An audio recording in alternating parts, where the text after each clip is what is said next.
Hi, Jack. Very pleased to meet you, and thank you for joining us today. Thank you, of course. Let me ask you slightly different questions. Sure. First of all, recently, as you know, the many massive accidents releasing the poisonous chemicals into the air happening in the U.S., such as the one in Ohio.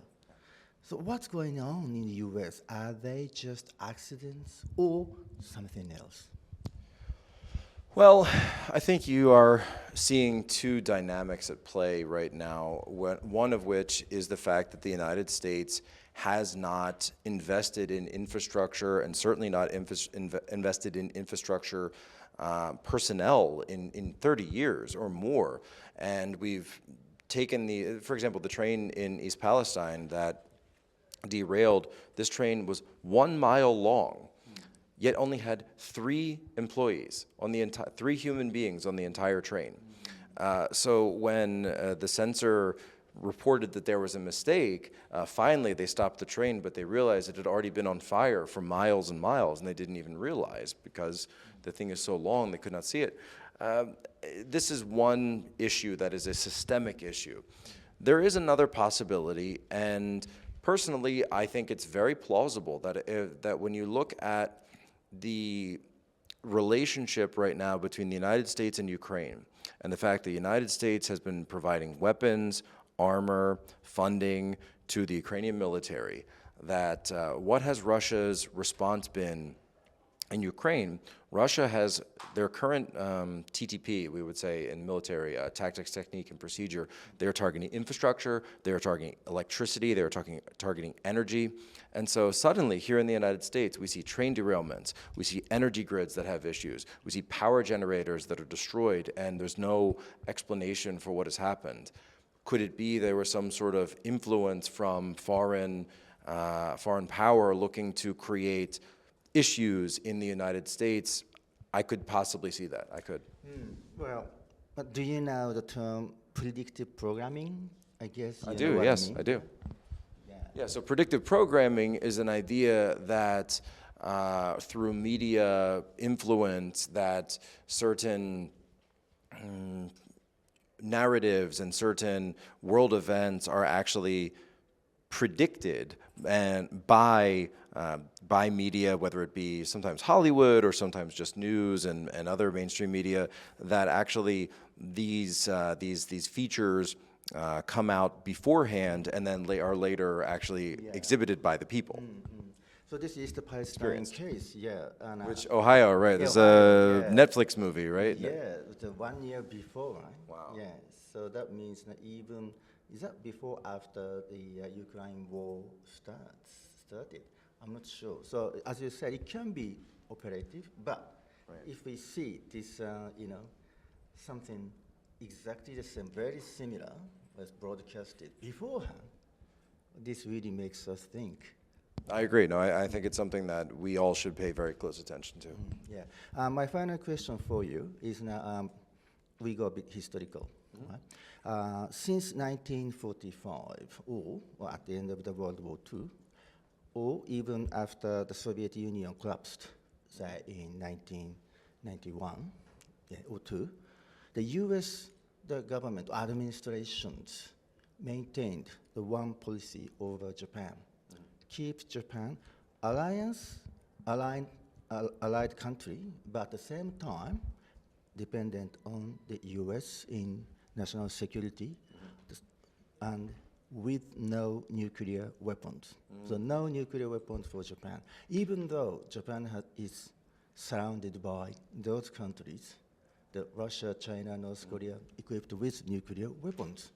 Now, if, say, Trump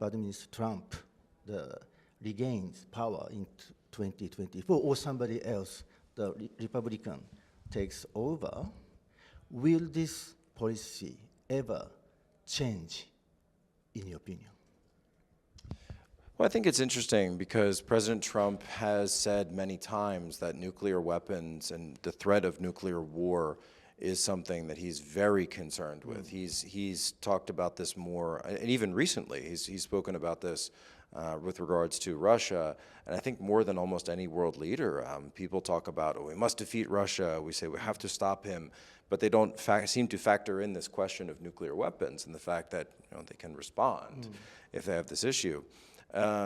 Would Trump change the policy towards Japan on nuclear weapons? I don't know, but I could see him being persuaded to. I could, because he's singularly among the politicians in the United States, but he's not really a politician. He's more of a businessman who became a politician, stayed out of government for his whole life until just now, that I think he could look at it from the situation where it would be better, and he said this in Saudi Arabia too, when he was looking at the Middle East issues, where he said it would be better for the United States to build our allies, build their strength to help them to be able to defend themselves than we work with them, because of course President Trump as a businessman says, well, it's much cheaper that way, much cheaper for us to do things that way. And so even though I was personally the benefit of having been stationed in Asia, having worked in Yokosuka many times, that I understand this is a different perspective. And you're right, that since 1945, the United States strategy has been to build hundreds of bases all over the world to defend this global hegemony, whereas Trump has come in to say, perhaps we can build, if you remember, prior to even the Ukraine war, he always said NATO should take care of their own defense. We want NATO to be stronger. He was discussing creating the Gulf Council, or the Gulf Cooperation Council, GCC, a sort of Arab NATO in the Middle East, which would be led by Saudi Arabia, but then also working with Israel to focus on Iran. And so when he looks at the Far East, or looks at Asia Pacific, the idea for Japan and the other allied nations to be able to have some kind of community agreement where that funding was brought up through internal funding on military, which of course did occur during the Trump administration, more Japanese investment in JMSDF, for example, that I can't put words in his mouth, but I could see him considering changing that policy. I could. Okay, because the whole point is probably since the Clinton administration, the U.S. force, the military force, has been diminishing, decreasing in scale and quality as well, right? Especially under the present administration, and you see what happened in Afghanistan and withdrawal and everything. So the question is, if the U.S. can really afford to come to aid, defend the East Asia, the West Pacific. If it's not quite affordable for the U.S. now, is it practical argument that to ask Japan, if Japan should be more independent and it should be stronger in security? Empires are very expensive to maintain. That's exactly what I mean. Yeah. And forming an international military empire, the British found this out, the Americans, of course, we were finding this out as well, that I think, personally, from my perspective, as I said to Jay, I think an international alliance of aligned countries that are able to work independent, yet maintain relationships, would be mutually beneficial. Yes, okay.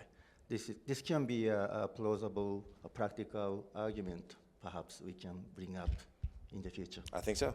Thank you very much. Great question. Please hard question. I give you a hard time. Hardest question I've had all day.